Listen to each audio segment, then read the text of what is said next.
What's good, YouTube? It's your boy Ghost coming to you from inside my car. I'm out here running some errands, doing my thug dizzle. But, I thought I'd drop this video today just to, speak on trucking and freight brokering. Trucking and freight brokering, they run hand in hand with each other. Let me turn the air down some.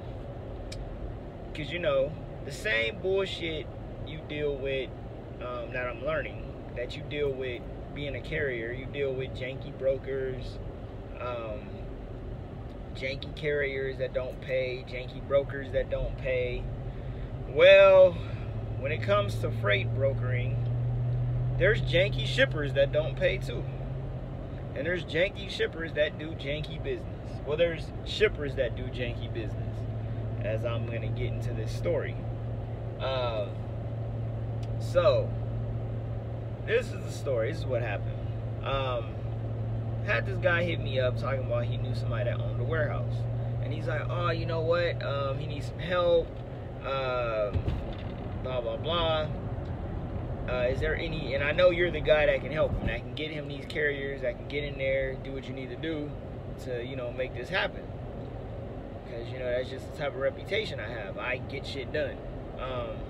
So, I talked to the shipper. We reached out to each other. Well, he reached out to me. And he was, telling me the situation. He had this big account that is like one of his main customers. And he's been having trouble with it. And he's trying to, put a carrier in there that'll keep the mega carrier from snatching his customer. So I said, all right, cool. He hit me up on a Monday, and I told him, all right, let me see what I can do, see what, I can pull out of this. So I was like, all right, put some feelers out there, start making some phone calls, start tapping in with carriers to see who I could get to service this account. Found a carrier, and, we tied the knot, we sealed the deal. I told the shipper, look, I got the carrier, and I'm going to send you basically the broker shipper agreements. I'm going to send you my rate sheet for detention, layover, the whole 9 yards. I'm going to give you the direct deposit information or, avoided check, whichever one you need, so we can process payment. Here's the address to where I need you to send my checks if you send me a check. We did all that. We did all the little back office stuff. Got all that set up. Everything was all filled out. We set up with the carrier, got everything going with that. And, we were ready to roll. Carrier did what they needed to do. They dropped the trailers. They did everything that they were told they were, needed to do. This is where the situation got real tricky and kind of sketch. So the shipper or the carrier decided to reach out to the shipper and basically go behind my back and start trying to pull loads. The shipper and the carrier basically were doing business on the side. I didn't know nothing about it until this situation happened. They were doing their little business on the side, which, at the end of the day, you do what you do. Even though, it goes against my agreement, but, it is what it is. There's ways of handling that when, you have carriers that go behind the broker's back, and so on and so forth.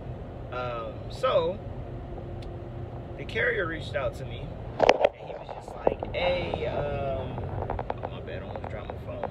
He was like, hey, have you gotten paid yet? And I was like, no, I haven't, because, he was wondering where his money was at. And I'm like, no, I haven't. This has been like 2 weeks now.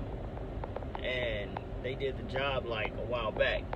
So I'm like, no, I haven't gotten paid yet. Let me tap in with the shipper and see what's going on with this payment. So I tapped in with the shipper, and, of course, he didn't answer his phone. Then he calls me back, and he's just like, oh, I've been busy, but I wrote you a check. Check your mailbox. So I was like, all right, cool. I reached out to my assistant. I was like, hey, I need you to check the mail to see if, you know, this check is in there. She's like, all right, cool, no problem, you know, I'm gonna handle it.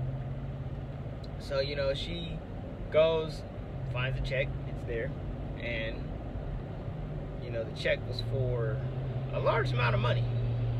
Very large sum of money. So I'm like, all right, you know what, cool. We got the check. I called the carrier back and I said, hey, I got the check. I'm about to drop it into the account, and then I will process payment once it clears. And he's like, okay, cool. Because he's like, because my check bounced. I guess he's like, that's when, you know, the bullshit came out. That's when, you know, what was really going on came out. And he's like, yeah, because I did some stuff on the side after the project was done. And, you know, and also, you know, worked out a couple more deals with the shipper. And, you know, I'm just here now, you know. He wrote me a check and blah, blah, blah, and it bounced. So I was like, interesting. You know, I'm just listening. I'm sitting back listening to him telling him so. And he's just like, yeah, the check bounced, and I don't know what we're going to do now because he owes me this amount of money. And I'm just like, wow, that's crazy. So I'm sitting up there thinking like, all right, well, let me go on and, you know, call my assistant and let her know, hey, that check might bounce, blah, blah, blah. So, you know, I shoot her a text like, hey, be on the lookout, that check might be a dirty check. So then she just like, she puts it in the bank, right? Bank calls me like the next day, and they're just like, you wrote a bad check. You tried to cash a bad check. Mind you, I've already been in hot water with the feds. Like, I've been in hot water for about a year now. So then, you know, I deal with this situation. Then it's just like, first thing that went through my head was, man, the feds about to sit up there and be down my throat again. Think I'm on some funny shit. So I'm like, oh my God, shit. Like, this is what's going through my head. So I called the shipper back. I said, bruh, how you gonna write 2 bad checks? And I'm like, come on now, like, we can't be doing this. I need you to go back in and fix this, like, expeditiously. I need you to fix this quick. It's a lot of money that I owe this guy. On top of that, he owed me for another job that I did that dealt with this damn container load. Mind you, I am never ever pulling, I'm not dealing with, when it comes to brokering freight, I am never dealing with a goddamn container coming out of the port ever again. You know, as a carrier, yeah, you can do that and blah blah blah. But on the brokering side, hell no, I'm staying away from container loads, because for one, this shipper didn't know shit about the ports, didn't know shit about pulling the containers out of the port and checking them back in. It was just a nightmare, a complete nightmare. I even had to reach out to SoCal and tap in with him to get some insight on the ports. And it was hell no. So I'm staying away from them. I told everybody in the brokerage, look, stay away from goddamn container loads. We don't deal with them. But even though it was a cool load, because a dude had packed up his like stuff into a container and he was shipping it to Haiti where he lived at, which I thought that was cool. Well, he used to live there, he was in the military, got out, and now he was sending his stuff back home. And it was kind of cool, you know, to know that you can do that. I never understood that you could. But, you know, back to the situation with this damn bad check. So dude writes me this bad check, and that shit bounces. And I'm just sitting up there scratching my head like, this dude is $1 million company.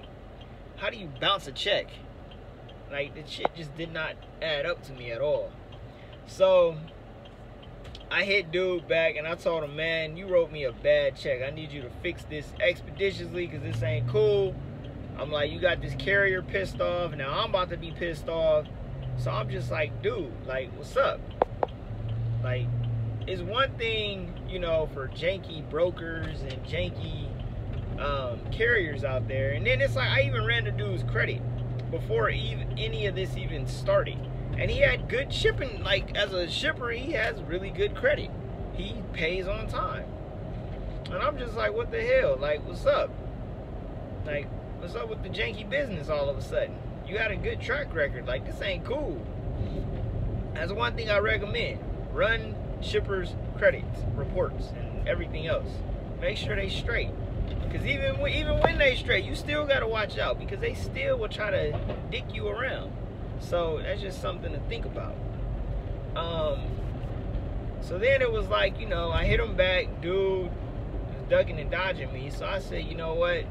I was like, I don't want no I don't want no smoke with nobody. I don't want no smoke with the feds no more, any of that. So I was like, let me just go on and tap in with my lawyer. He told me if I ever have any issues with anything, to give him a call. So I gave him a call, and he was like, you know what? He started laughing, and he's like, say less. I got it covered. He's like, don't trip. So, you know, I'll keep y'all updated on this whole situation. And, you know, my lawyer, dude is a savage. Super savage. I mean, this man got me out of some hot ass water that I was in. So I know, you know, he'll take good care of me. But going forward, like I told myself, I'm cool. It's zero tolerance to any type of BS or anything like that, because, you know, I've already dealt with the feds once, and I don't want no more smoke with them, because they are no joke when they on your back. They be on your back like goddamn white on rice. So, you know, with that being said, you know, love, peace, prosperity, and, you know, I'll keep you guys updated on what happens with this situation. But y'all gotta watch out for these janky shippers out here. You know, they just as bad as these damn, these brokers and everybody else. And if you are a carrier, you know, and you're trying to tap in with these shippers to get, you know, the most money out of a situation, you gotta watch out, because there's some janky ass shippers that still be on that pulling cheap freight tip. So it's like, you know, at the end of the day, y'all need to really read y'all broker shipper or your broker carrier agreements, because if you try to do dirt in the dark, it's gonna come to light. And just to let y'all know, some brokers will come after you if you try to do it. So just, you know, take heed of that. Really take heed of it. So with that being said, love, peace, prosperity, and I'll catch y'all in the next one. Deuces.